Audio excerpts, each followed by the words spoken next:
Now it's official. Welcome to the 52nd episode of the Indie Creator Exchange. And this morning we're joined by Ian Cinco, who was literally the very last person Jake and I met at IC3 2025. Was able to exchange comics on the way out on a Sunday morning. It was perfect. I saw him in the elevator. We're like, kind of like, oh yeah, we're supposed to. So Ian, we are so excited to have you on. How you doing this morning? Bright-eyed, bushy-tailed. I'm ready to draw, ready to talk comics. I'm good, man. Nice. Good. Yeah, great. So we usually start this all out the same way. We say let's go back to your humble beginnings, and we could even take it back to your childhood. I always ask this question, and we get some really interesting answers, but there's usually some similarities. So take us back. Like, what was the first awareness that you had of the world of comics? Whether it was comics that you had early on or influences. How did you kind of as a young kid step into the world? So definitely newspaper comics and political cartoons. Like whether it was looking at the newspaper, or my dad had a lot of political cartoons around when I was a kid. That's definitely the first ever. Okay. But then when I really got into, I remember being really into the Far Side. Yeah. Which is something I don't really think about anymore. But Calvin and Hobbes was like also one of the big obvious, like, oh my God, I love this moment, Yeah. where I was like, this is comics and I love this and I want to do this, at a very young age. Right. And were you a drawer as a little kid, or you were picking up pencils and doing your thing as a little kid? For sure. Yeah. I feel like my dad probably had some drawings stashed away somewhere. But yeah, whether I was doodling or painting or making a mess, I definitely always drew. And I remember being sort of like strange and obsessive. Like I would just go through a phase where I would just draw guns. Like I would just draw like I would research guns. I guess I would go to the library and get books and then draw like guns, tanks, planes. And then when I exhausted that, I would just start making them up, and I would draw them really small, and I would just draw like hundreds of them. Right. And typical kid drawings like battles and weird things, and telling stories, early storytelling. All right. And so the newspapers are like ubiquitous, right? And so kids come across that, and you see that, can't help that. But then at some point, do you get some comics into your hand? Yeah. It was the Jim Lee trading card series. I think I was in elementary school when that came out. Okay. And it was a rare moment where like everybody was into comics, because my experience was that nobody was into comics when I was growing up. But for this like hot minute, everybody loved the X-Men trading card series, and everybody was trading it, and that was really cool. But very quickly, like once I got into the actual comic books, that didn't translate over. I found nobody else was actually reading the comics. So yeah, I got in in the '90s. That Jim Lee, Todd McFarlane, all the Image Guy era. That's what like sucked me in the first place, and eventually I graduated to Image Comics. They published a lot of cool stuff in the early days, like Bone, for example. That was like a big moment where I broke out of the mainstream, and Bone remains one of my favorite comics of all time. Right. Which is interesting because it's not like it's not the typical superhero thing, and it kind of transcends like funny cartoon characters, because it's a little more heady. I mean it's really I think with Cerebras it's really kind of breaks down the perception that you know funny cartoon comics can't be really cerebral and good storytelling, bring out a lot of emotion and stuff like that, right? Yeah, I feel like it also bridges the gap between newspaper and other and printed comics or published comics. Good point. Yeah. Because he takes his inspiration from the guy who did Pogo. What is it? Walt Kelly. I can't remember his name. Yeah. Yeah, and so yeah, it has that like that little like setup punchline every page going on, but it's also obviously a huge epic tale. Um, Right. That's a that. I think it takes Moby Dick and Lord of the Rings. I think. Yeah, that's a cool way of looking. That's a cool formula to think about if you're doing like a comic like Bone is like you know make every page you know kind of like the potential for having a setup and then a punchline and then go to the next page and do it again and again. That's a cool formula. All right. Yeah, for sure. So tell us. So we're moving on now. Did you get any formal art training? What was your education like? Yeah, I had I would say I had a lot of training and a lot of teachers. What happened? What's I feel like the first big moment for me, just to toot my own horn a little bit, was before I really got sucked into the academic system. I convinced my parents, guidance counselor, and math teacher, and I guess a few other people to let me quit math. When I was in pre-calculus, I just decided like this doesn't make any sense. I should make a comic instead. So I quit math at Wow. pre-calculus, and I did an independent study and made a comic in high school. Um, All right, I need you to and, you know, I need you to plug that school because that sounds like it's great. You're way ahead, and there's no need to I mean like I'm an art teacher in middle school, and there's never enough time during the school day for kids to work on their portfolios. And in middle school it's really important to get a portfolio together because you're going to be auditioning for a high school within just a couple of weeks of the school year starting. You have from September till like the beginning of December, and kids are just throwing together their portfolios last minute because they don't get any class time to work on it. So it's really nice to hear. I'm pretty sure that you were in high school, but it's really nice to hear that they were letting you work on an independent, study kind of thing, right? yeah, So one, I had a teacher named Miss Casper, and she wasn't necessarily cut out to tell me how to be a comic artist or even coach me how to be a comic artist, but she was good at like being like, all right, well, how are we going to do this? You have to thumbnail it. You have to write a script. You have to, stick Wow. something of a schedule. And so it was, I remember it was first period, and it was weird because I was in a classroom full of kids younger than me. Because there was no class. I was outside of the class system at that point. And I would just sit there and work on the comic. But I would also work on it outside of class. yeah, I wanted to toot my own horn just because like this is just the way I operate, and I feel like a lot of comic artists, indie people, we operate outside the system. We just have to make it happen, after work, before school, whenever we can. Yep. well, But yeah, so Yep. I did that. Yep. But then, speaking more to what you were just saying about portfolios and getting ready for college, I went to, you wanted me to shout out the high school. It was Smithtown High School out on Long Island. right, And I think it was my junior year. This huge giant of a man named Jeff Fisher came into the school. He wasn't officially a teacher, but he would hijack the art classrooms, put all the tables together, and do clothed figure drawing with all the kids. So all the art students would come around Oh, wow. and do clothed figure Nice. drawing. And he also recruited people outside the school to do nude figure drawing. So I was doing nude figure drawing before I went to college. And that was like super lucky. I look back on that. Yeah. To this day, he's one of the only people I can really consider like a mentor. yeah. Those are Because really I feel like I've had a lot of teachers, but not someone who's like really mentored me necessarily. that's it's really important. So those are called teaching artists, and they don't have a teaching license, but they come in just maybe like a period or a time, or they might be part of a program where they push in to classrooms and they work with kids and they do projects.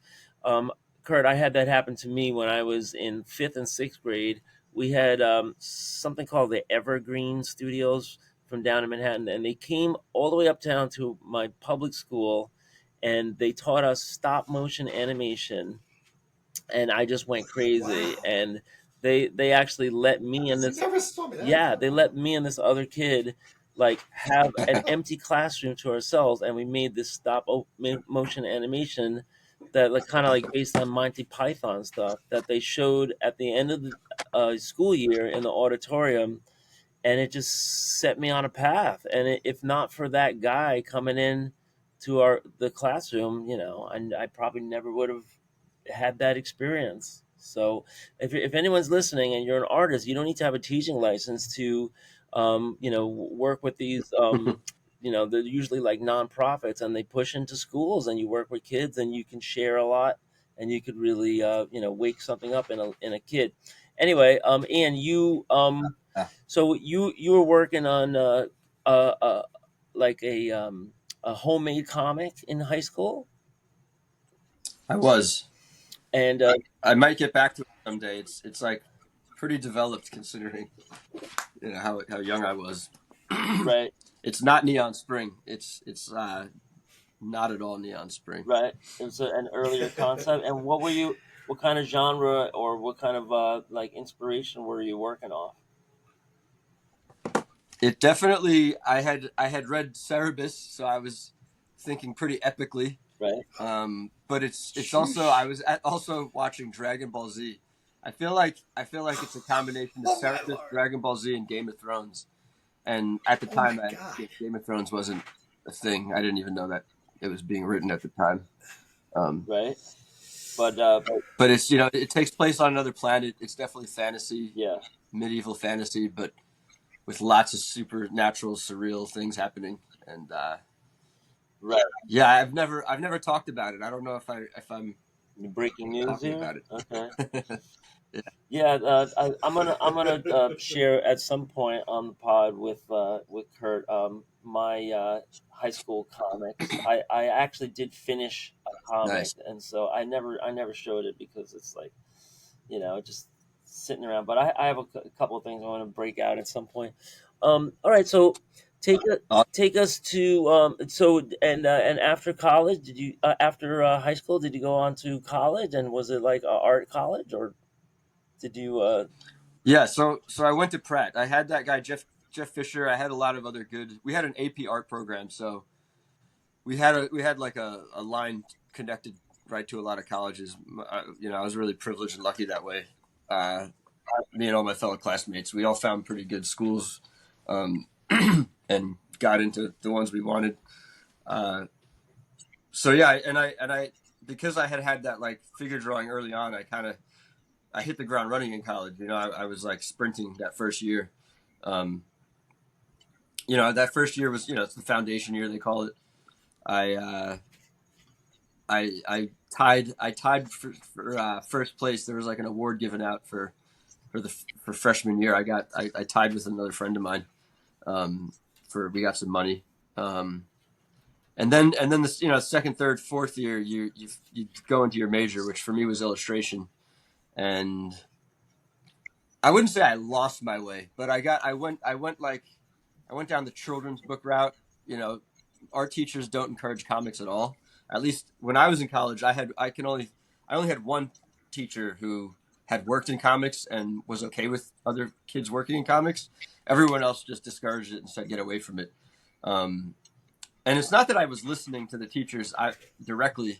It's probably more subconscious, but also I love all art, so I got involved with children's bookmaking, uh, and a friend of mine, we wrote and storyboarded an animated film, and those were kind of like my two big thesis projects while I was there.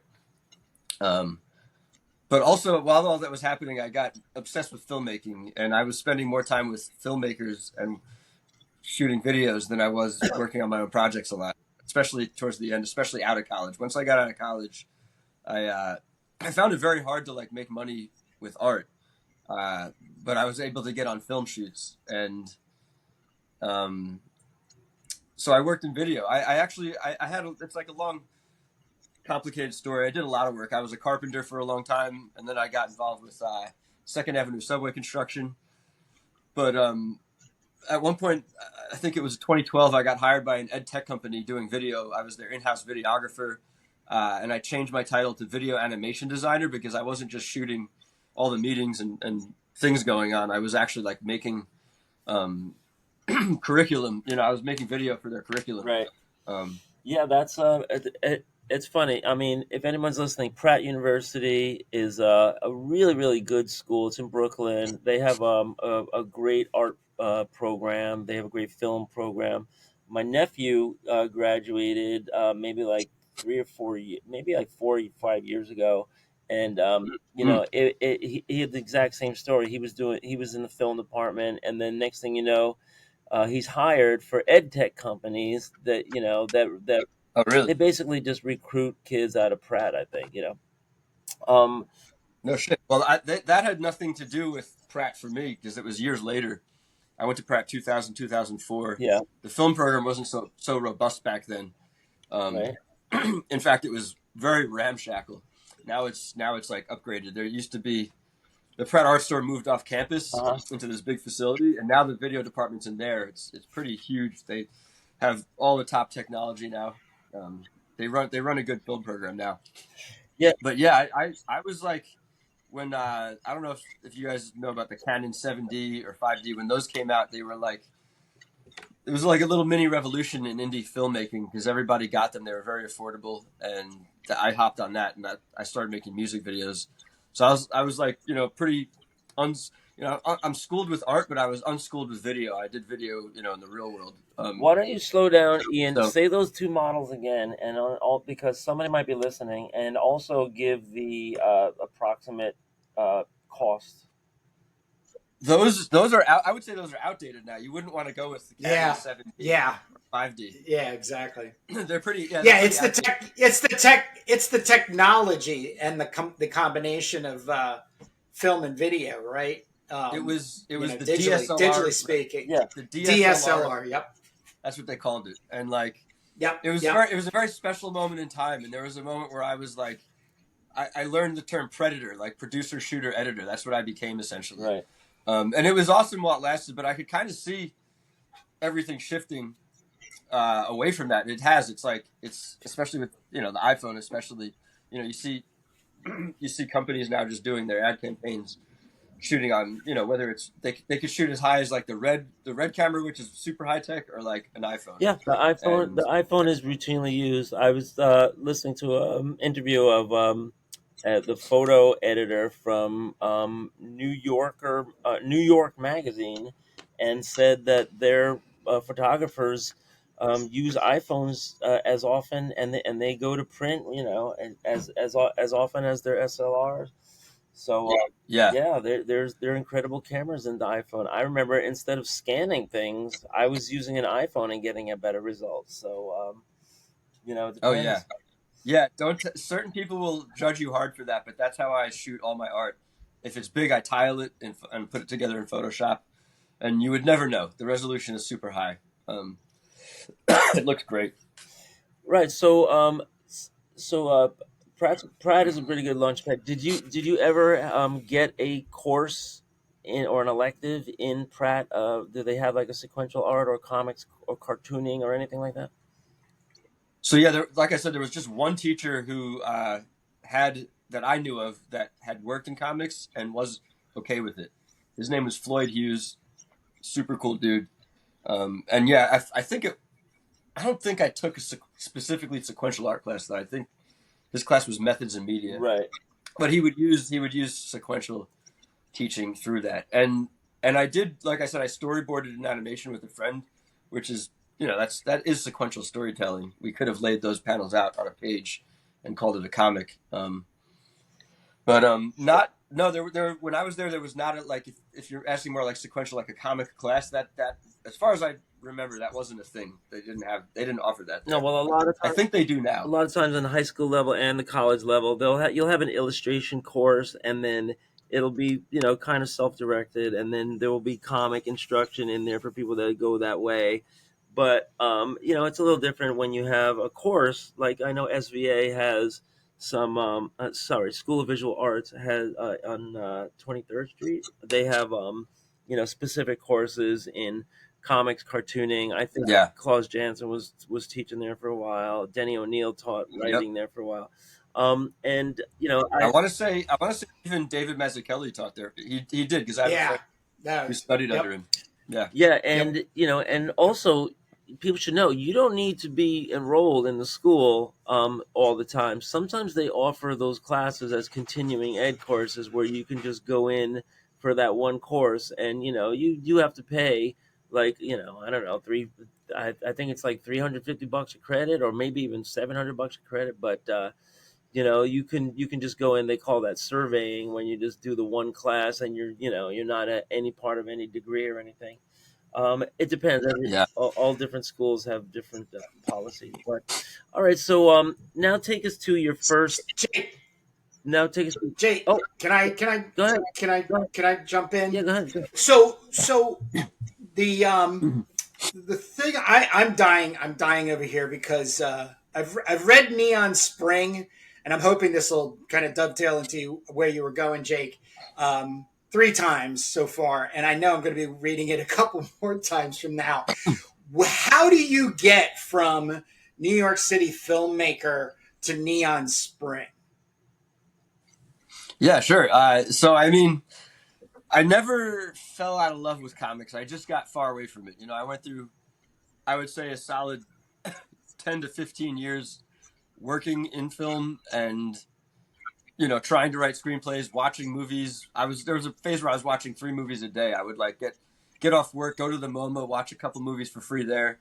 Netflix had just come out, so I was like subscribed to the maximum amount of DVDs you could get, and I was just like Yeah. absorbing cinema, and I was going in. I was obsessed with it.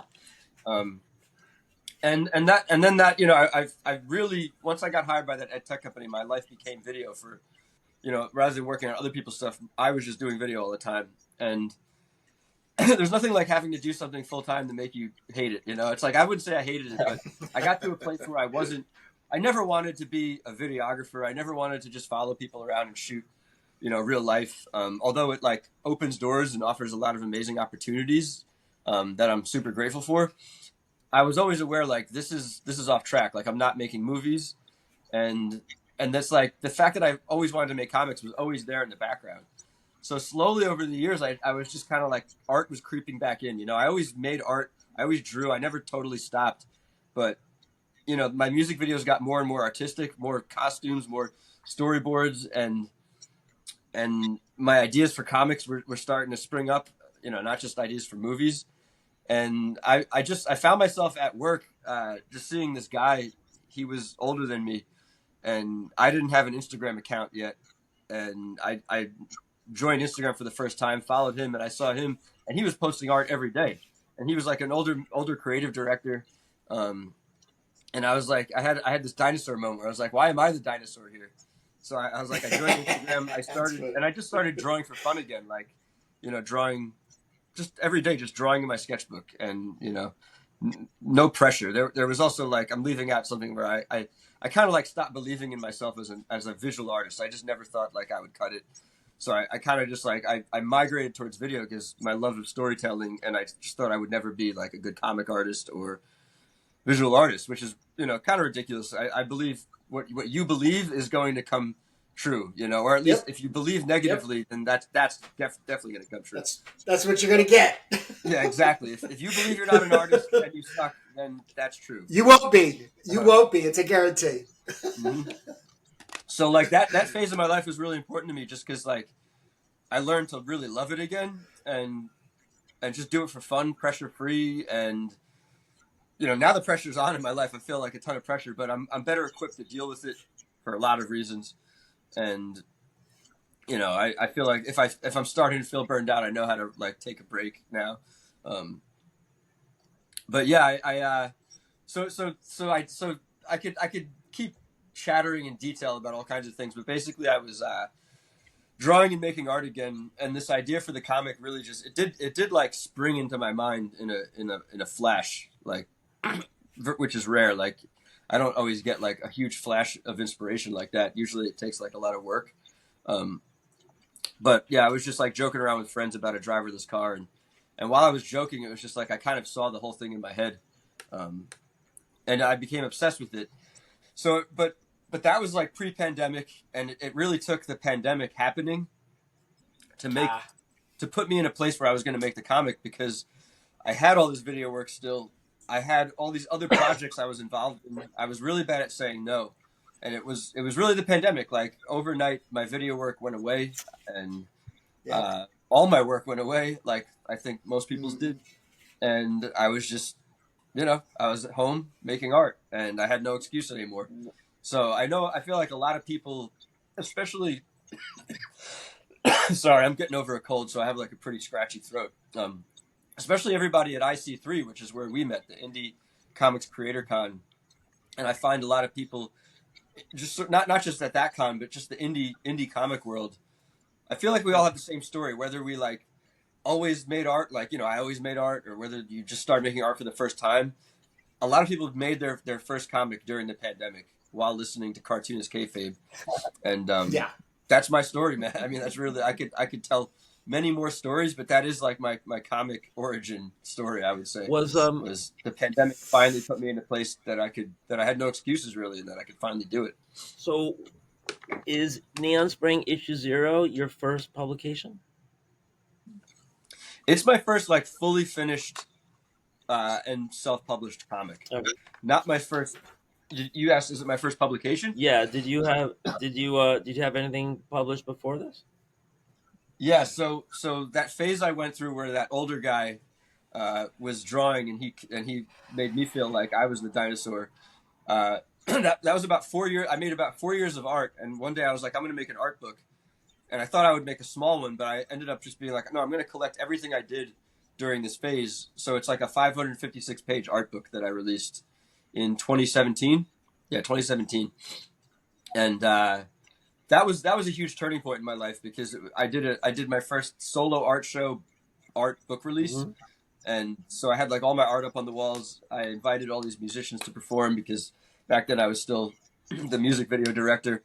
And I just threw this like awesome book release and had a great turnout, sold a ton of books. And for me, actually the biggest turning point really was like drawing live, like drawing in the book. Like anyone who buys the book, I do a drawing for them on the spot. And it was terrifying. Like I didn't know if I could do it. I was convinced I was going to choke.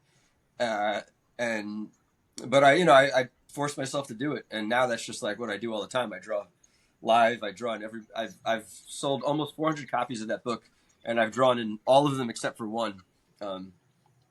So yeah, that was like that's your book Eratica, right? Yes, I'm trying to see if I have a copy. I don't. Yeah, it's Eratica. It's it's pretty girthy. Wow.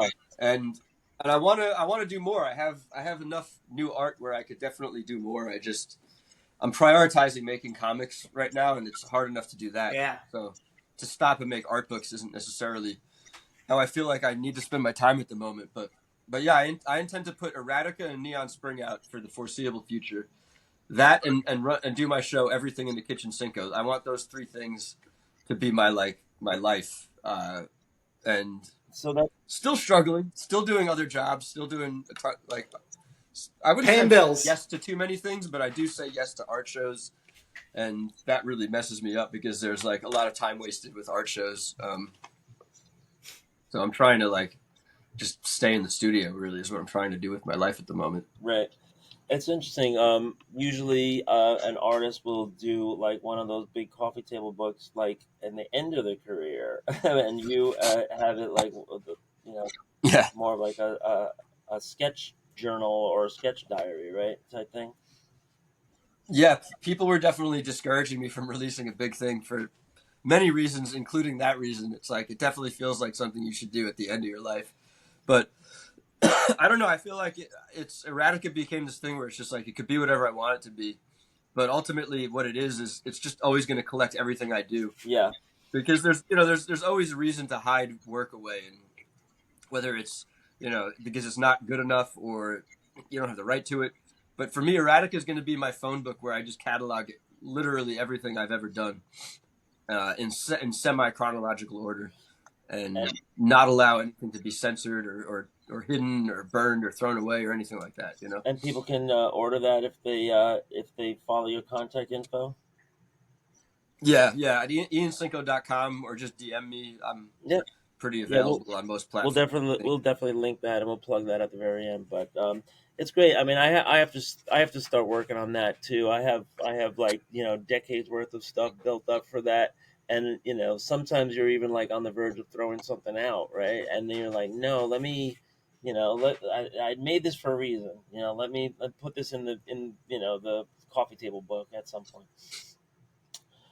Yeah, it kills me watching a lot of like the way artists have this like deep self-deprecating aspect to them. I feel like everybody does to some level, but there's something about like a lot of visual artists that I know where they're very self-deprecating and they feel like nothing they do is good.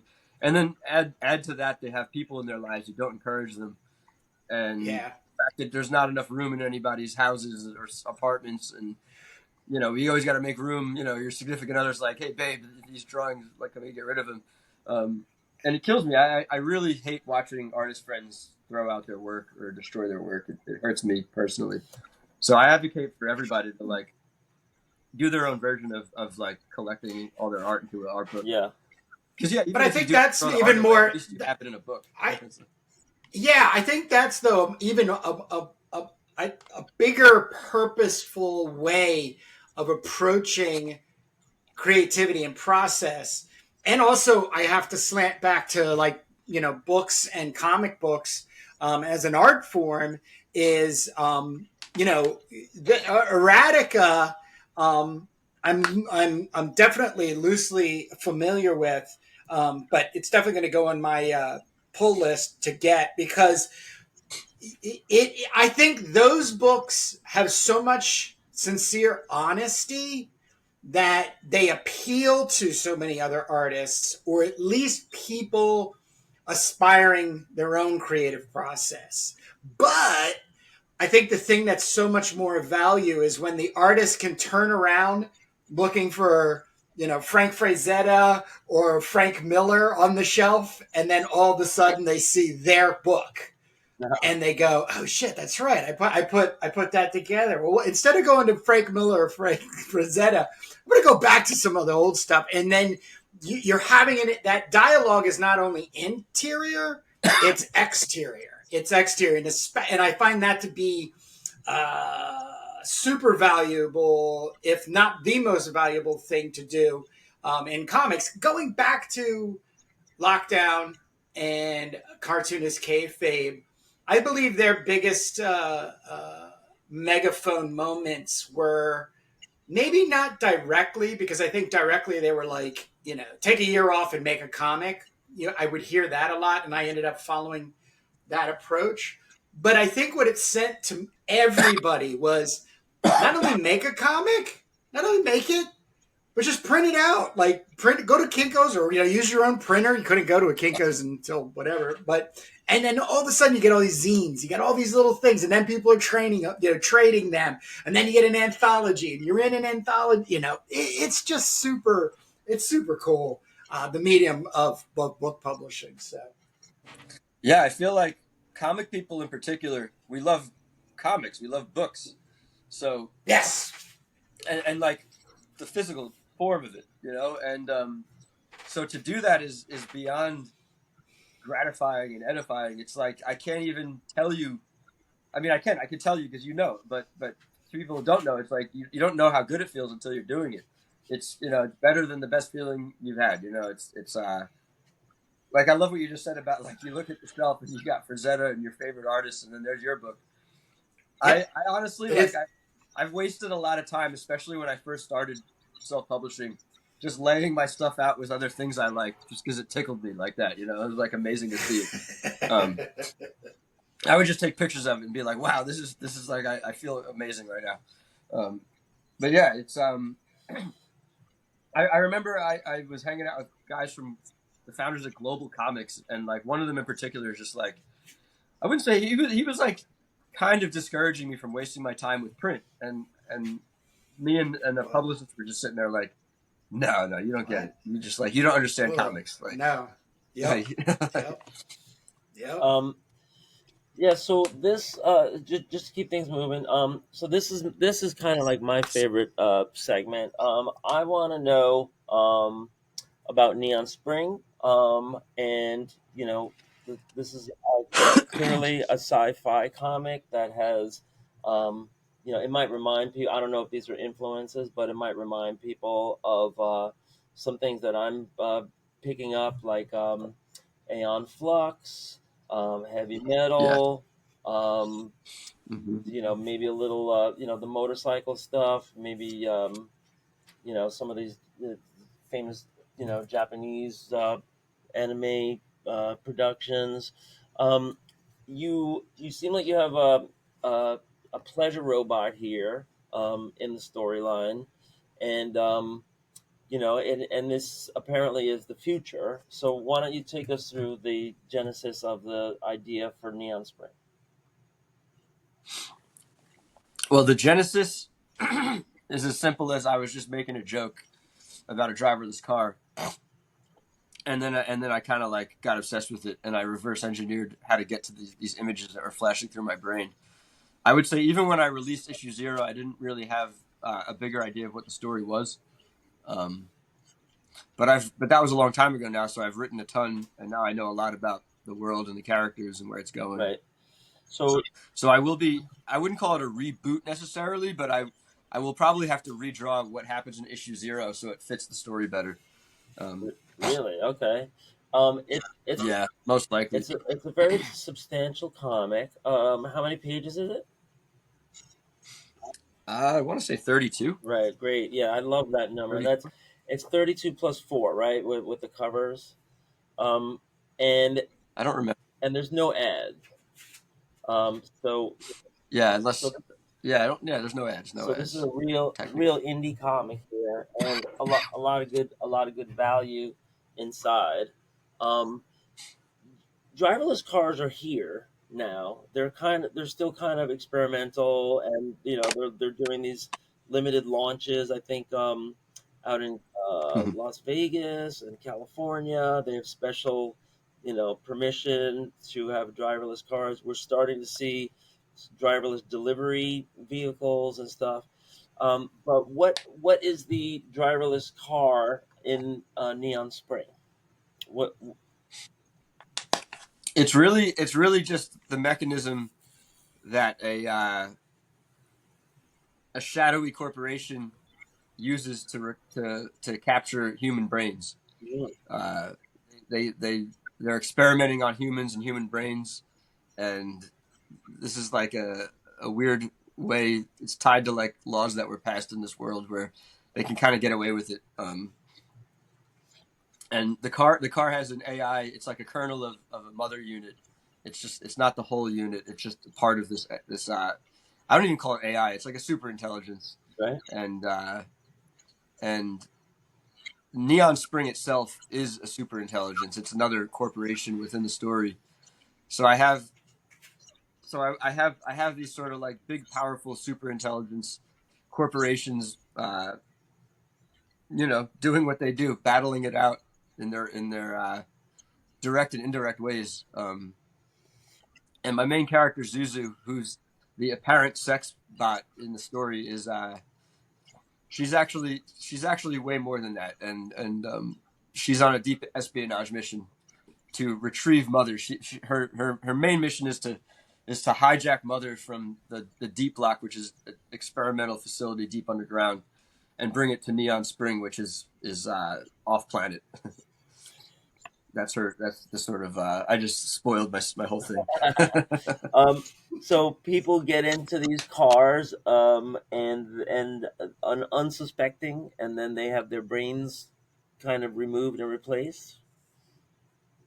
Yeah. So the body is fitted with a mechanical brain that can be controlled, Right, and uh, and then the brain itself is taken back to a facility and experimented on right, and used. The way I've imagined it is like the brain gets linked up to a apparatus, and it's used to help facilitate the body behaving more natural and more like the person.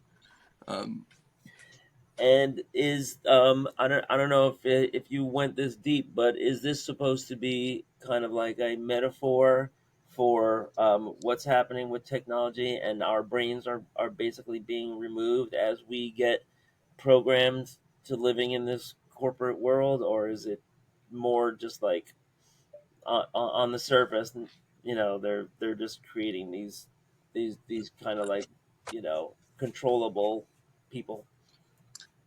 I like thinking about things metaphorically, but I also just try to imagine as many wild scenarios as I possibly can. So when I'm imagining it, I'm really just imagining a scenario more than I'm thinking metaphorically about how it, you know, symbolizes or it's like a stand-in for something. Right. Like I really just I'm a fantasist. You know, I just imagine fantasies. So I do like to think on deep levels and imagine how things relate to each other on more abstract ways or in systematic levels. But I also am really just hyper focused on making really cool scenes happen. To be honest with you, you know. But I think it's all of it. You know, you can incorporate all of that in wherever you put your attention. It tends to manifest if you focus on it. So Yeah. yeah, I try. When I was younger, I would definitely obsess over you know, the metaphor of things or allegory of things. Now I'm more just thinking about the story and the characters and how they naturally evolve around each other. Now, did Neon Spring just start out as like a one off, and then you said, "Oh, okay, I got enough now, inspiration wise, to launch into like a graphic novel type of situation," or is it the opposite? Like the graphic novel amount of information started descending, and you're like, "Well, I need something to start with." I think it was kind of a combination of both. Maybe I was like, I didn't have like on the day I released this, which I think is 2022, sometime in 2022. I did not yet have like a huge story fleshed out. Okay.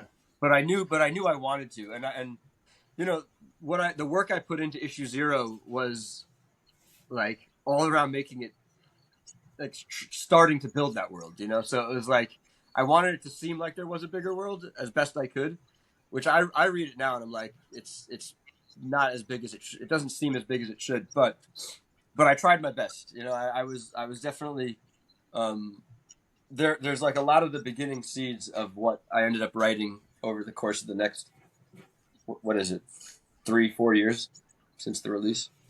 Yeah. So yeah, I mean, like now, like it was. I always wanted it to be like that. I just at the time of release, it wasn't. It was far from developed. So Can you, speaking of spoilers, can you share with us your process? It looks like a combination of traditional and digital, but how do you get from, from nothing to what's on the page here? I got. This is the sketchbook that I drew most of it in. So it's like issue 0 is all laid out in the sketchbook. Right. Trying to find a good good So you're page. doing panel by panel, and then you scan it and bring it in and compose pages. So like that's that spread with the bike Uh-huh. there, drawn. You know, you can see my hand for comparison. Right. Yeah, so I usually draw everything very small, especially when it's complicated. Yeah.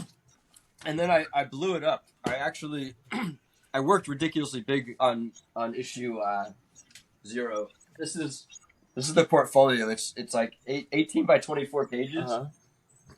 which I'm not going to be doing going forward. Like maybe I'll pick an occasional page to blow up just because it like deserves attention.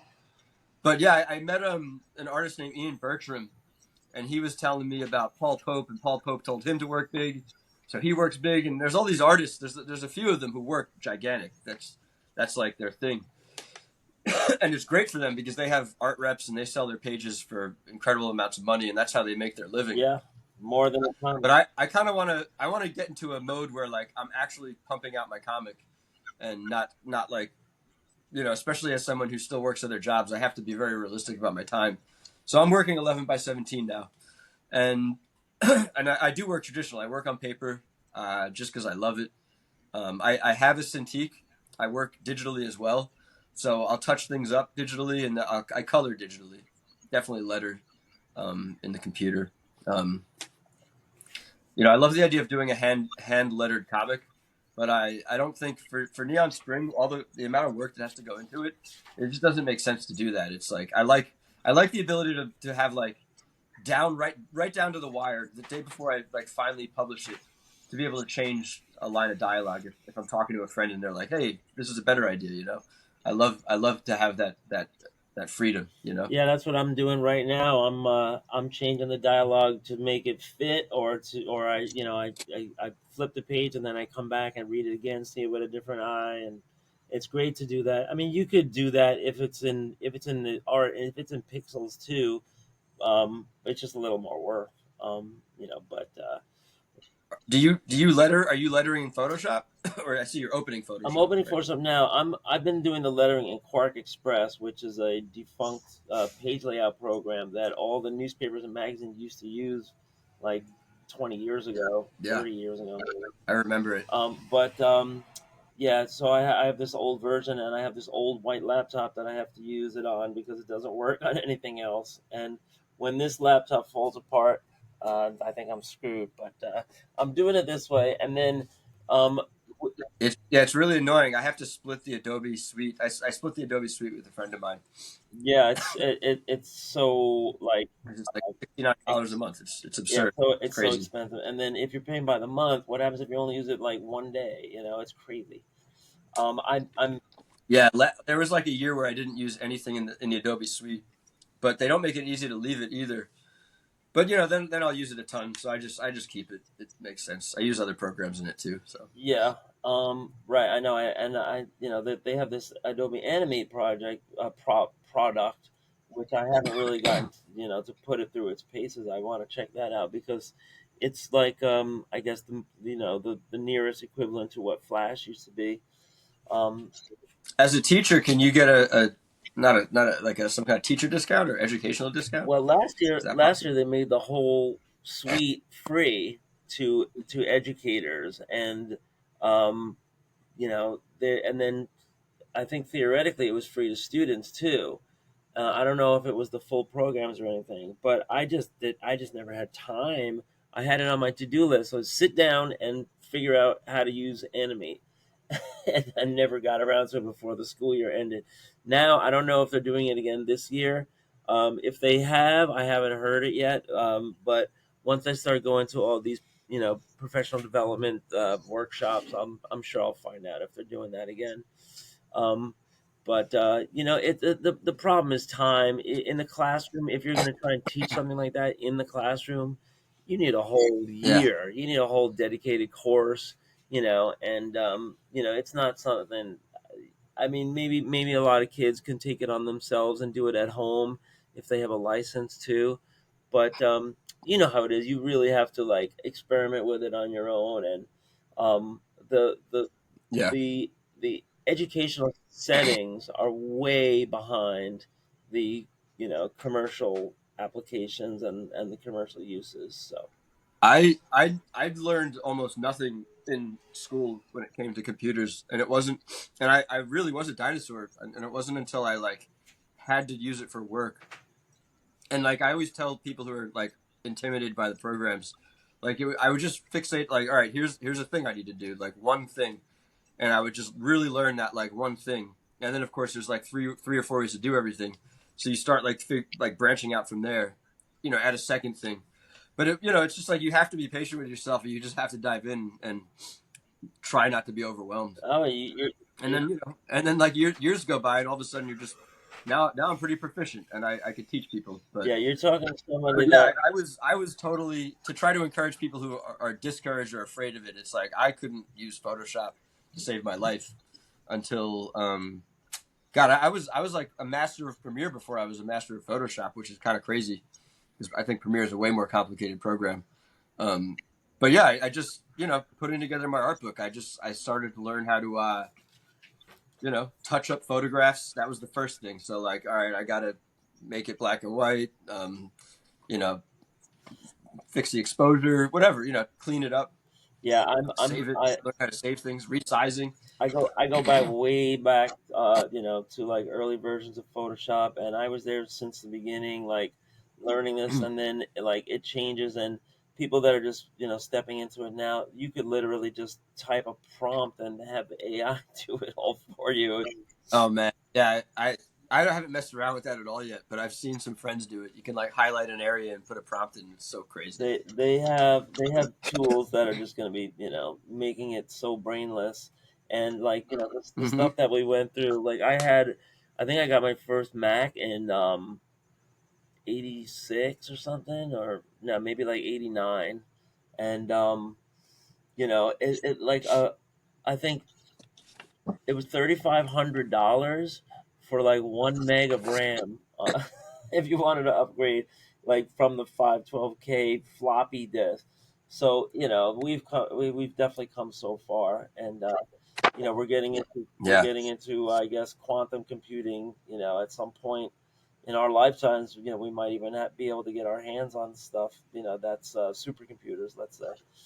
But yeah, Yeah, I think So we're going to I see want to some move. crazy things in our lifetime. yep, it's gonna happen. Oh yeah, but I want to move. So with Neon Spring, and since it's been out, what has been your promotional focus? Getting the word out there, and people finding Neon Spring. I feel like I'm almost not fully promoting at the moment because I want to get to a point where I have issue 1 out and more issues coming out. Because I feel like the comic world is, I wouldn't say it's judgy, but it is judgy. It's pretty harsh. It judges you hard if you're not releasing comics regularly. So I'm not promoting super hard, but I do. I'm very active on social media. That's like Instagram is my #1 platform, as I think it is for most people. There was a stretch where I was interacting on TikTok and getting some sales through there as well. But for me, like I did a Kickstarter, and I found it to be a great way to funnel everybody's attention and cash and love. So I went really hard on that. I hired a publicist, Melissa Mazaros of Don't Hide PR. I also just did a lot of my own personal outreach, and I think if you flip to the inside cover, I have 6 covers altogether. So I did 5 variant covers. So Alexis Zarit, he brought a good amount of sales to me and attention. And Brendan Graham, when he did that cover for me, I got like hundreds of followers in one day from him alone because he's got such a super loyal fan base. People who like follow Brendan Graham, like they love him, and anything he promotes, I feel like people jump on, which is awesome. And my number 1 way to promote it at the jump during the Kickstarter was DMing people. I was just a shameless DMer. Like I DM'd. I would spend like an hour in the morning and an hour at night before bed just DMing people. Now, when you say DM, were you just basically moving around Instagram looking for people who you thought were adjacent to Mostly said just my own. genre? Mostly just my own followers. So. Oh, okay. So you're okay. So it point, wasn't cold. It wasn't cold. I did a little bit of that, but yeah, I try to avoid the cold stuff, which yeah, it's tough. It's not a bad idea. It's just it's tough. I feel like I have a very good feeling for how I'm going to connect, and if I feel like I'm not going to connect, I'm not going to waste my time. So right. I usually don't. But I did get. I wouldn't say I got sucked up, but I was part of the NFT hysteria when that was happening, and I was working with the team, and I turned down being a partner with this team. I just didn't like. I didn't like anything about it. I just said, give me a paycheck. I don't want to be a partner. I lost $105,000 because I chose not to be a partner. But yeah, I was a part of this team, and it was like, I want to say it was 5 people, and then I joined, it was 6 people. And by the time they launched, there was like 15 or more people. And most of them were just cold messaging. That's how they made $4.5 million on their launch, with just messaging people, out of the blue. So I know that is a strategy. I just don't think it's for me. I think the better strategy is to go to conventions like IC3 is where, when I went to the first IC3, I felt very like alone in the comic world. I felt like I have a pretty good following in the art world, but that doesn't translate to comic sales. So at IC3 round one, I felt very like not connected, and like I didn't have a connection to the indie comic world. But now almost a year and a half later, especially after the second IC3, I've done a lot of pinups, a lot of covers, and I'm involved in the communities more. Now I feel like I'll have an even way more successful Kickstarter because now my following is comic people. Whereas when I released issue 0, I was vending at like art shows and art markets and like, weed stores and like, not comic events, So now I feel like a year and a half after IC3, I feel very connected to the comic world now, whereas I was not at the outset of issue 0. So yeah, I don't know. For me moving forward, I'm not going to change too much about my promotional strategy. I'll do a Kickstarter. DMing is going to be, I know, the number one way I make sales. And I'll try whatever else I can. I'll maybe have one. I'm not going to do six covers. I'm going to do maybe 1 or 2 other covers for issue 1. Who knows? I don't know what I'm going to do. I'll do when that moment. How comes, close are you? Sorry that I'm so like congested right now. Not at all. I got. You guys know Eli Schwab and Neon and Cosmic Lion? Oh yeah. Yeah. So he just released Leon Cosmic. It's his like heavy metal. His it's an anthology. Chris Anderson did this cover. Yeah. So I have five new pages. 5 pages from issue 1 are in here and available. And I would say I could be really close if I really like hunker down in the studio, but I'll be realistic and like I have other jobs I do, and I also have a habit of saying yes to art shows, and I just get sucked into things. So it's going to come out next year for sure. That was what I did promise. I was hoping it would be done this year, which is still possible. I could still finish it this year. I have pumpkin carving is something I do in October. I work for a company, pumpkin carving, and that's going to take up a lot of time. There's just always things that are going to take up my time, but I'm aiming to have it mostly done before the year is over. It'll definitely, I'm planning on the Kickstarter next year. I'm also contemplating not releasing it until I'm like deep into issue 2, just so I can get a little bit of a head start.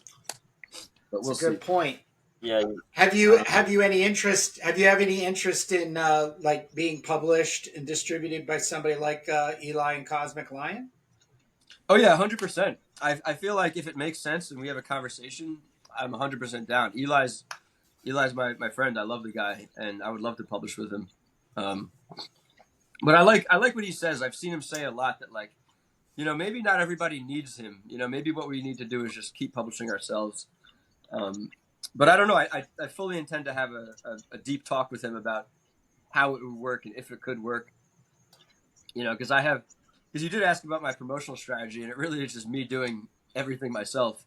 And I know the key to success is to not do everything yourself, but I'll probably continue doing a lot myself, no matter what. So if that can work, then cool.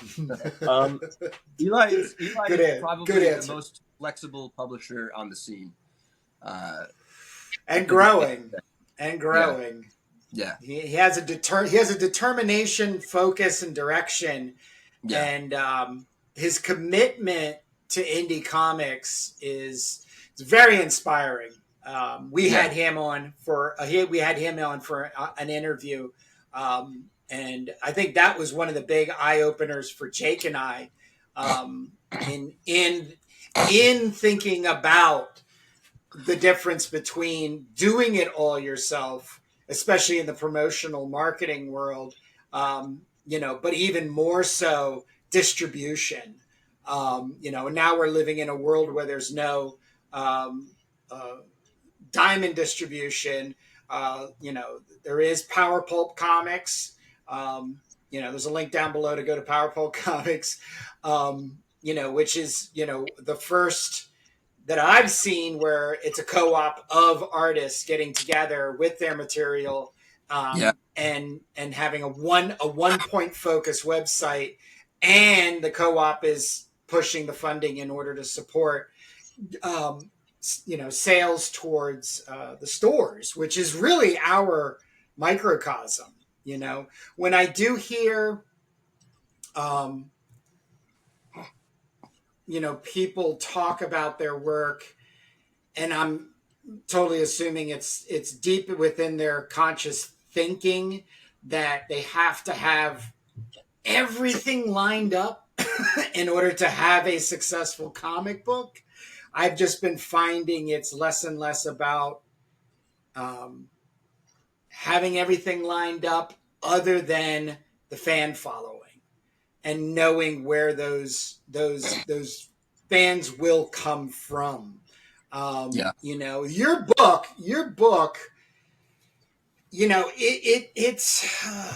it's so,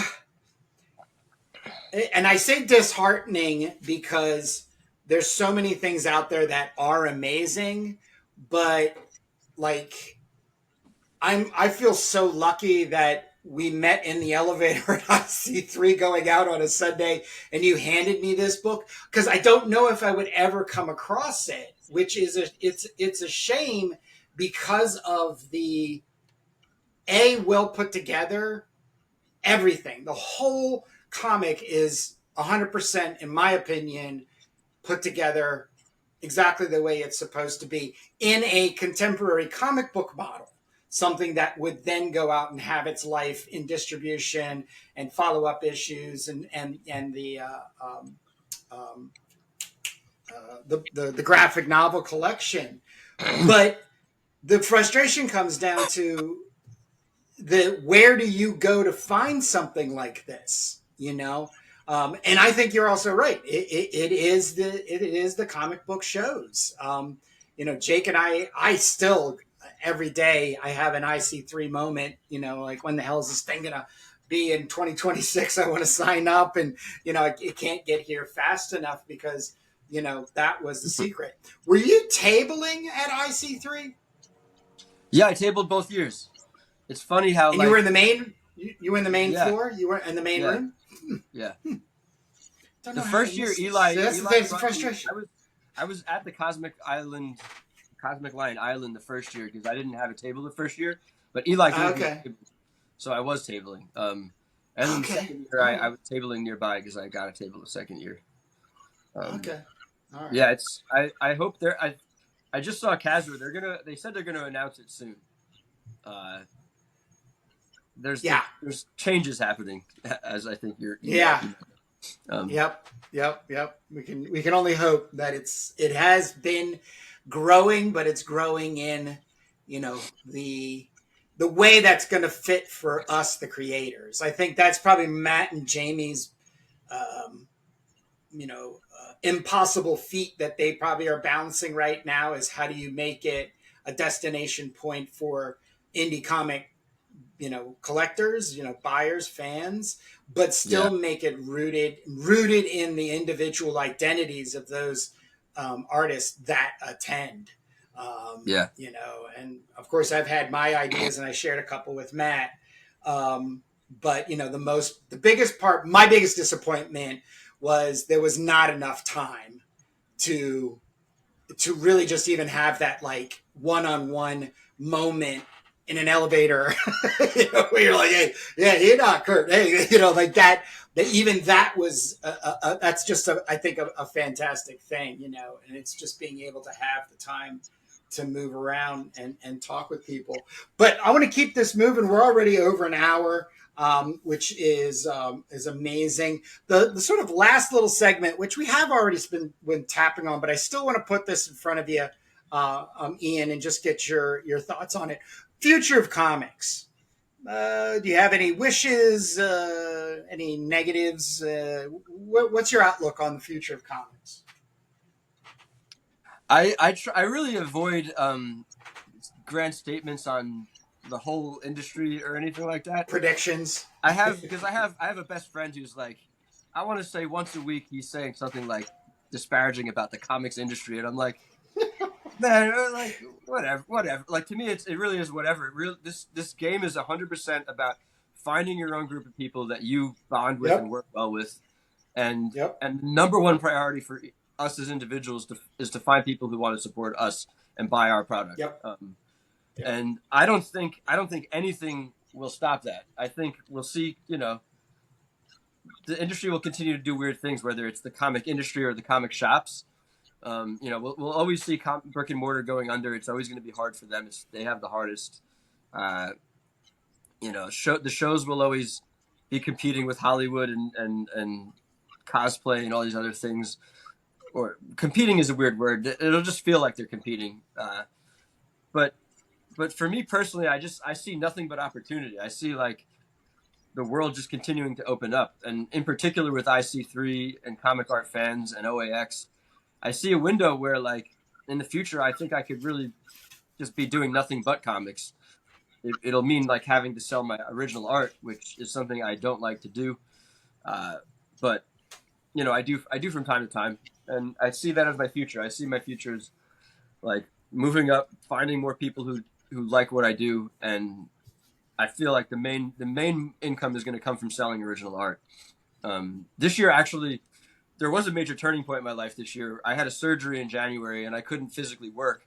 So it was the first time in my life where I took on commissions, like comic character commissions, because I'd never done it before. So I've actually made more money doing that this year than I do from my other jobs, which is awesome. And it's not making comics, and I'm hyper aware of that. Like doing commissions for people is not making comics, but it's really awesome to be able to like stay in the studio more, put more attention on the page rather than have to go out to gigs, which I'm an event. I do a lot of production still. Yeah. So like that was a big turning point in my life, and I see avenues. I see ways now to connect with other to comic art buyers, and those people are really savvy. They absolutely love comic art. So I'm not afraid of AI because I don't see those buyers going away. I see some of them are younger than me. Like some of my Yep. commissioners are younger than me this year, and they adore comics. They love all the same comics I grew up reading, and they love all the comics coming out now. They really know their stuff. They know what they're buying. They know the game. They know the game of speculation. There's original comic art buyers who are like, they look at the speculators like, like we all know that those are dangerous people. We have to be aware of them. They're gonna inflate the market. So I look at things pretty glass half full because it doesn't make sense to run around negative. I try to look at the changes that are happening and try to be aware of things. Uh, but I really just see like the only thing that's going to hurt me personally is if I don't focus on the things that are the thing I want to do more than anything else, which is make comics and make more art. And that for me is my number one challenge. It's not. I don't see it as AI phasing me out. I don't see. I just see more connection happening now than ever too. I feel like there's this real moment happening in indie comics that's going to be written about and talked about in the future, and it's going to be awesome. I agree. Say this was a moment, I agree. and this was the exploding moment right now. Yep. So yeah, I think that's a real model that I'd like to pursue. Also, it's like um, make original pages for a comic, and then sell them to be able to subsidize the printing and publishing. Meanwhile, you can keep a high res scan and you have all the rights to it and you could change it and you can do whatever you need to, for posterity. But at the same time, you're generating some immediate income, and it might be more than you make off the comic. Is just the original art from the pages. Because I remember my first job, working for an indie creator back in the '90s. I think I might have gotten $25 a page for pencils and inks. I was just Damn. starting out, and it was a long time ago. But when I sold those pages, I got more like I think I got like more like $100 a page, right? And Exactly. so I made more off the original art. So think about that for all you people that are like cutting and pasting, and you're doing like whiteout and everything, trying to make it presentable, trying to make it like I think the collectors don't mind, whiteout and paste ons and stuff like that, because that's all. They Yeah, love it's it. all it's They all love it. cool, and it Yeah. turns like yellow Yeah. differently and stuff. But I make prints. So every piece I sell, I make a print of it. The same size, and I sell those too. But they don't sell as well. And usually, I've now that I'm connected to these art collector buyers, they really want originals. They're just like, oh no, I'm an original person. But I've had a few people look, and they'll look at the print and be like, oh, I can kind of see. Oh, you use white out here. Okay, cool. I'll get it. They literally they if when I'm touching up the pieces, I'll try to make it look like the artist edition. Like I won't blow out the whites and pump up the blacks. I'll leave all the imperfections because the people who are more likely to buy it like yeah, that. do all that Which digitally. I get it. I like it too. That's why the artist editions. I feel like general good practice for all comic creators is like make sure you get those, like you said, high res scans. You should basically be able to make an artist edition for yourself at a moment's notice if you have the opportunity. Um, Yeah, with every piece you do. and it's also possible between a publisher, a small time publisher, and an artist, when they're trying to make that impossible deal, which makes it workable for both people, to say, that one model that you could go with is that the publisher gets to keep the original art as part of the fee, because then they can bump up the fee and they can recoup that later, and as the publisher, right? We're selling comics, but we're also selling some of the original art pages for our premium customers, right? And they might have a better, it's all a matter of like who has a better line on the customers and the buyers, right? Because it's I think it's tough if you're. I know. I know Eli's doing that, right? Like he's selling original art. He's selling the original pages. But were you just suggesting that artists sell their original art to the publisher? Is that what you were saying?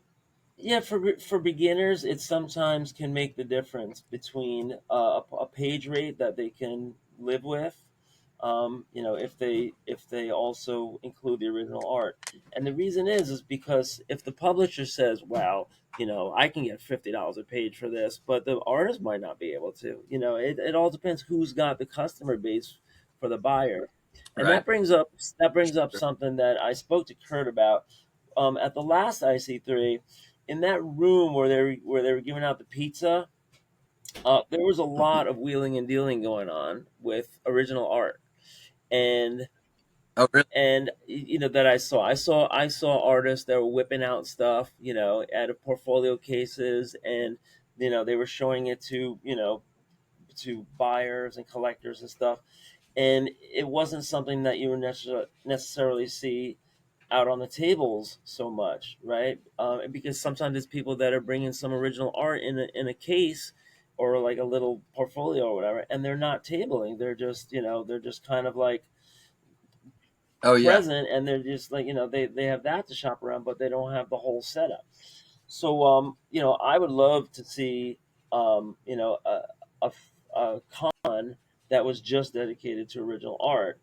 And the last time I was at one of those, it was amazing. It was at a gallery in Manhattan, and there was a lot of wheeling and dealing going on. And I What was that? this had to be 20 years ago. It had to be 15 years ago. The Alexander Hmm. Gallery used to be this gallery on the Upper East Side, and they Hmm. did a show for Crumb. They did a show for Frazetta. They did like a couple of mix shows. I think they even did, yeah. And so like you never know. One of the shows was like a Halloween show, and everybody came in costume. I turn around and like Danzig was there, and then you turn around and like Guar is there in costume, and like a lot of great stuff happening on. But that was the last time I saw a original art convention, right? So those are few and far between. And I think Yeah, OAX in Orlando is kind of huge, and I feel like there is opportunity for there to be more of them because That one's got like a waiting list to get into. It's like hard to get down there.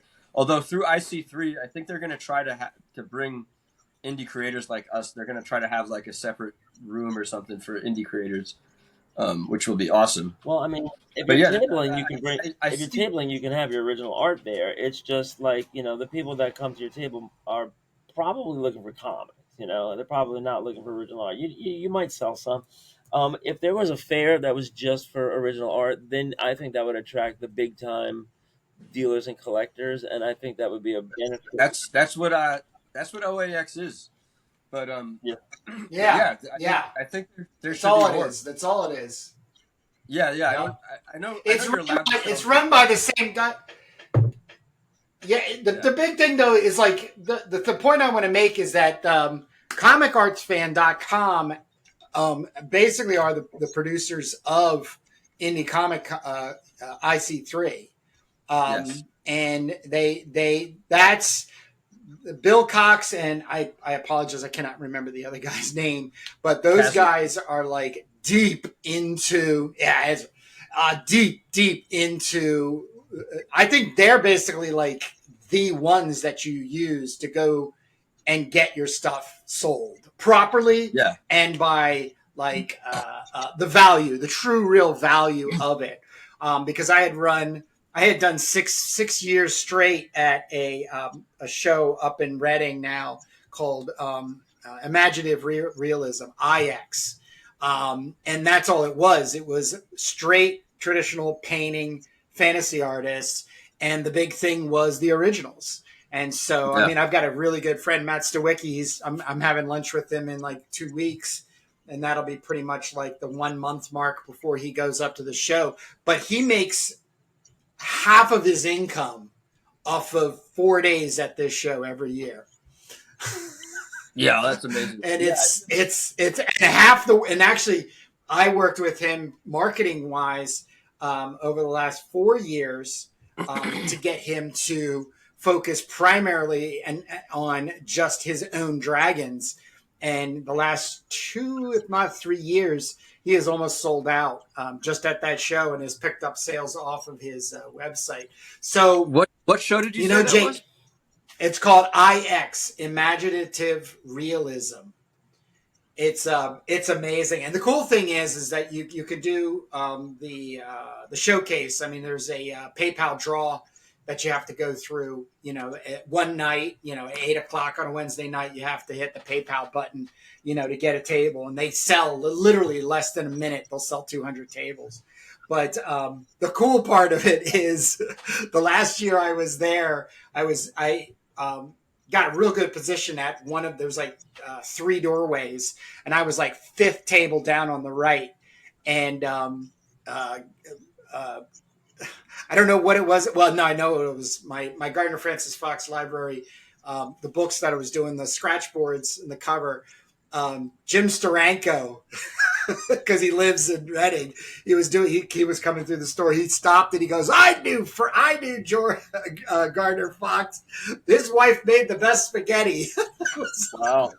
I turn around and it's Jim Steranko, and we hung out and talked for like 10 minutes about Fox and New York and the illustration and stuff. But it is the most focused, I would say, fine fantasy art level. But comic book adjacent people, are there, and it Yeah. does. But OAX, yeah, that would be the show to optimally What time of year? be What in. time of year is OAX? It's February next year.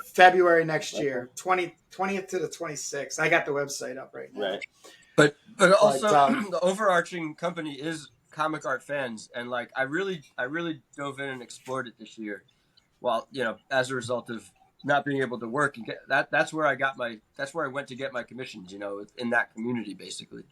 And Yeah. they're doing a ton of great programming, in addition to Yeah. the two shows, IC3 and OAX. They got Comic Art Live, which I did for the first time, and I'm going to do again in November. They do the mystery sketch where you get paired up with, like, somebody picks characters in a size, and they don't know which artist they're getting paired up with, which is really fun. And it's a guaranteed amount of money. You get the money, you do the drawings, you send them out. It's also a good way of like mixing the community because Yeah. otherwise you're just at risk of like never connecting, but it forces buy comic art makers and buyers to mix, which is awesome. And then when I said programming, I meant like all the shows they're doing. They have like collector interviews now where the collectors are showcasing like 20 or so pieces that they love. They do interviews with artists. It's really that whole like trifecta of things going on is amazing, and I see a lot of opportunity in there. Oh Not to yeah. mention, it's just really awesome to connect with people who love comics and comic art. Yeah, that's Um, something also, Kurt, that we could think about on our podcast is having some collectors on to do some show and tell, because I think that would be worthwhile. But especially for somebody like comic art fans, where they're trying to make the marketplace as lively as possible.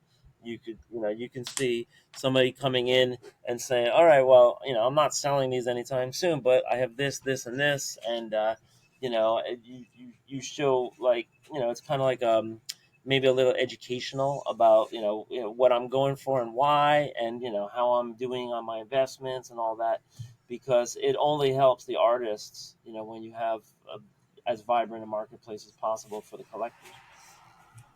that's another thing too. Like the actual art dealers, they'll do a lot of shows where they talk about how they manage their spreadsheets and how they manage their sales and proper practice with all of that as well.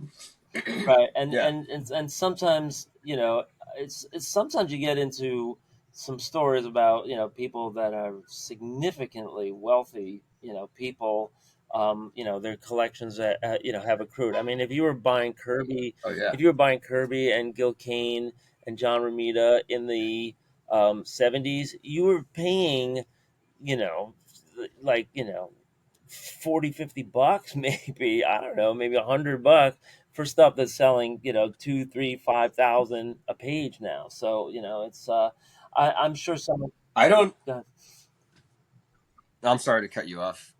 I was gonna say I don't really pay attention to heritage auctions, but that's like a big thing where these pages are going for record breaking prices. Whether it's Kirby old pages or newer comic art, just comic art in general is like it's coming up in the world and finding a bigger and wider Yeah, I audience. mean, And there's the greater world of collectibles, which is very fatty and very fickle. I mean, I told Kurt last week I was at some fair. It was like a Lego fair, and there was all these Lego dealers. And I went there because they had some comics and some records, and I bought a couple of things. But I'm looking mhm. at these tables, and you have these new things. I mean, Funkos drive me crazy because they just sit there in a box, and I don't get it. But whatever, people like it. But there's these new things that are called Dululus, and they're like the latest rage.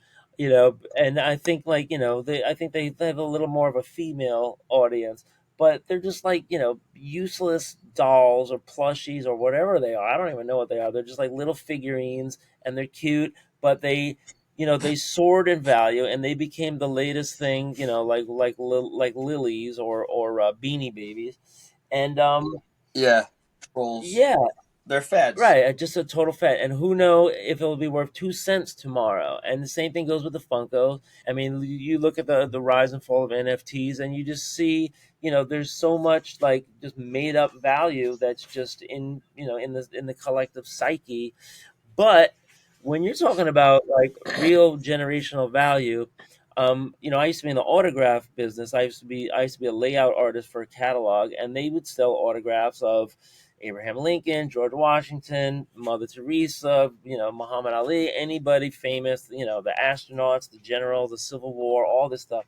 And that kind of stuff really, really, retains value. Any signers of the Declaration of Independence, any, like, content with like Einstein, a letter, writing a letter, that stuff goes at Christie's and Sotheby's for like $3 million now. So Yeah, when you're looking at real value, and I would venture to say that buying Kirby, buying the classic Marvel and DC guys like John Buscema, it's a solid investment. Even if you're paying, $5,000 a page right now, I would just say it's only going to go up, up, up, up, up, up, up. Whereas these other investments, Yeah. like toys and stuff, plushies and toys, I couldn't tell you, one way or the other.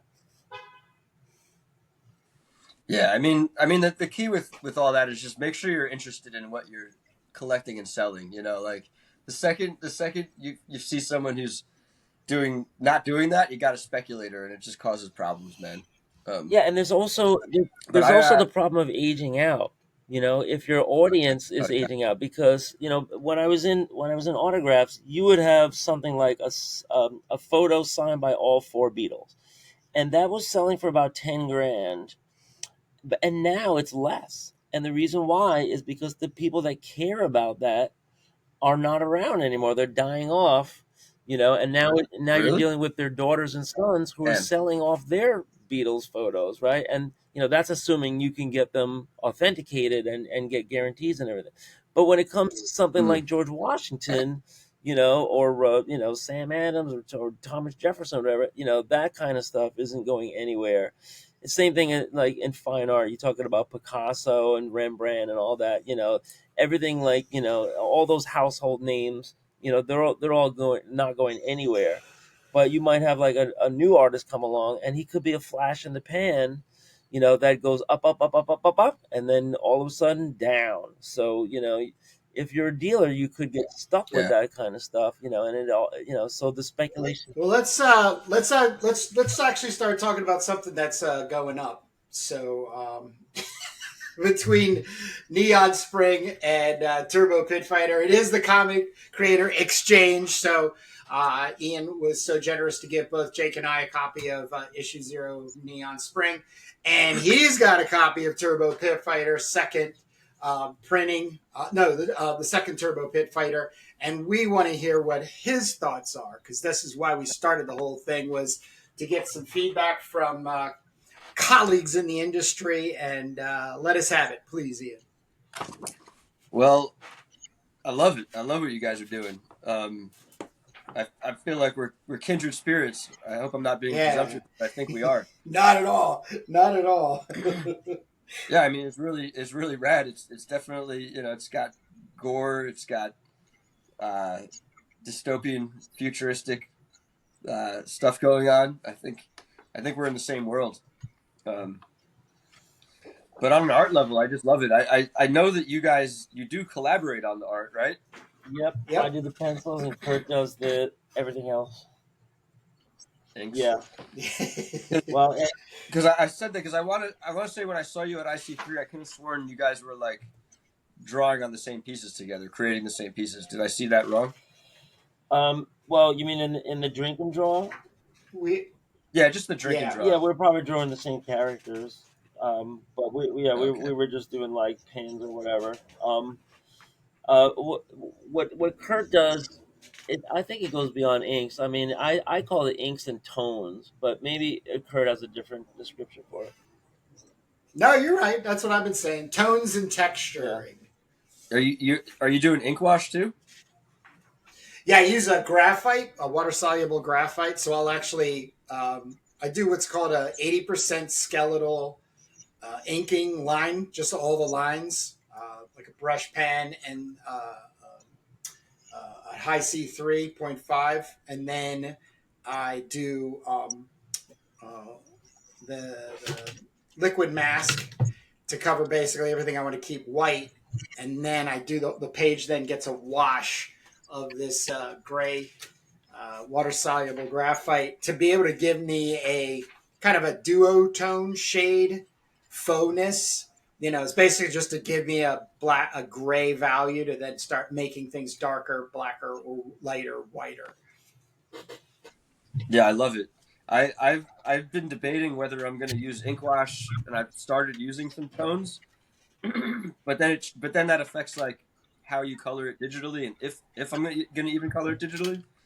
But I Right. love the black and white. Like I'm personally thinking about doing black and white for not just for time reasons and money reasons, but because I like manga. I like the idea of just sticking to black and white. There's definitely an aesthetic. And if you also think about it, if you end up selling the original art without having obviously the digital coloring attached to it, you're selling black and white art. So Yeah. if the comic book becomes something of value, then when somebody goes to purchase the art, they're going to be like, oh, it's a 1-for-1. I don't have to worry about that it was colored. Right, it's right. here. Yeah, I wonder about It's the. kind of cool. Kind of I cool. wonder about that, Kurt. With when somebody sells like some Marvel or DC art that what color was laid on top, versus the original art of those like magazine pages from Planet of the Apes or Deadly Hands of Kung Fu, where it was all colored Yeah. right on the Yep. original, right in black and white. You need a lot more value on the page. Yep. Yeah, I'm personally going to play around. I think I'm going to experiment over the course of the next few years. But And Kurt, but yeah, this comic is awesome. Are you guys currently working on more? Is that what's going on, or are you doing something else? we are. We're working on finishing issue 1. That teaser that you're seeing is just part, the first 12 pages of issue 1. So we're definitely trying to get issue 1 out. That'll probably be next year, hopefully. And in the meantime, we're putting out an anthology that's going to have the next 6 pages plus what I'm working on here is a 6-pager from Ken Landgraf, who executed one of our scripts. We have a 6-pager or maybe 11-pager from Alex Turbin, who's another collaborator who we met through this whole process. These indie creator interviews, we ended up doing some collabs, and yeah, Nice. and we're gonna fill up like 32 pages between all those sequential art stories, and then some zine pages where it's going to be some prose illustrated text, and that'll be out. That'll be out probably around the end of the year. So we're working on that, and then when issue 1 of Turbo comes out, we're gonna jump right into issue 2, which is already penciled. 24 pages of it is already penciled. So Oh, so issue 1 is done. It's just not released. no, we're still working on issue 1. I think we're up to page 18 on finished art, and then Kurt's gonna have to go back and finish the inks for pages 19 through 28, and that'll take us through next year. But as he's doing that, what we do in split screen when we do our flagship YouTube streams, it's he's on one side doing inks of issue number 1, and I'm on the other side doing pencils of issue number 2.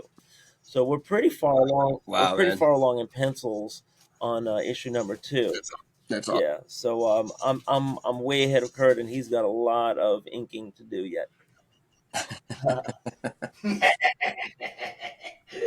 When you forward. guys have issue 1 done, I'll definitely support it and buy it. Thank you. And I would like you guys to come on my show, which is I try to make sure I do a solid flip through with the creators. Although I like just talking too, but Yes, when we're there, if you guys are we're down, definitely down for that. Or maybe when we have the anthology out, if you want to go through that too. But that because that'll be a lot sooner. Yeah, that'd be a good timing. Yeah. But yeah, let's make sure we connect around that time, whether we meet at IC3 or I'll just buy it from you online. Thank you. yeah, well, Kurt will definitely be staying in touch. All of our interviews are not a one and done, and we always want to Yep. get updates of what you guys are putting out, because Kurt has like this little reel that he puts out whenever any of our guests has something to update, so that we could share it among our audiences. Oh, that's awesome. I just met just Jamie. What's his name? Is he Jamie? Oh, Jamie Barrows. Jamie Barrows. Because I got this from him at. Oh yeah. And I'm sorry to number 3. like, Number 3 just that's number 3. That's so sick. Yep, he released this I think the week or two after NEP. So Yeah, I do another comic. I do another comic. It's called Crom the Barbarian, and I do Yeah, an anthology. And we actually we're brothers. your He's co-crumbers. the president. Yeah, we're co-crumbers. That's exactly what it is. But yeah, so Ian, thank you so much Hey, Kurt, wait, for hold taking the on, hold time on, and Kurt, hanging I with. gotta jump in. What? Something just Okay, occurred to me sorry. when Ian said that. Okay, I got you. Ready? Partners in crime. How about that okay, one? cool. Thank you. Oh, that I'm definitely gonna works. chat that. That's good. I like that. That's very good, Jake. I love Okay. it. That's But definitely good. so we always give our guests, the outro time, so you can share where people can find you, what you're working on, and yeah, let us have it. Well, yeah, thank you for having me on, guys. It was awesome to connect like this because it can be kind of speedy and fast at conventions, and you don't always get quality time Yes, in there. yes. Um, but yeah, I'm grateful to you. Definitely come on my show in the future. But yeah, my name is Ian Cinco. I am a artist. I don't want to say former filmmaker. I'll say artist and filmmaker.